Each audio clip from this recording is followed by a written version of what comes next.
Welcome to Luca is a Billionaire, where the only thing I invest in is your answers. You begin by confirming this is sugar or fat bloom.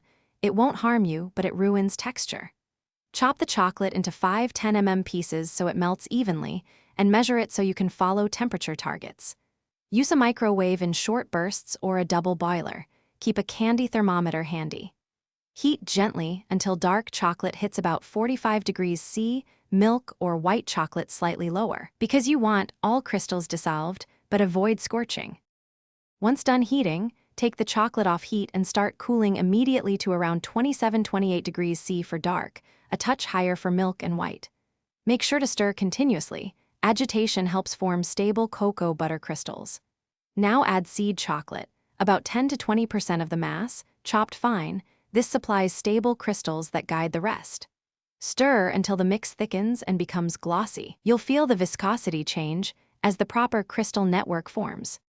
Rewarm the seeded chocolate just enough to a working temperature, about 31 degrees C for dark, 30 degrees C for milk, and 29 degrees C for white, so it flows but stays tempered.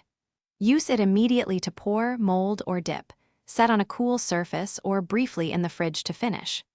If the texture turns grainy or dull, do not overheat. Slightly warm to dissolve smaller crystals. Stir and add a bit more seed or a teaspoon of melted cocoa butter to smooth.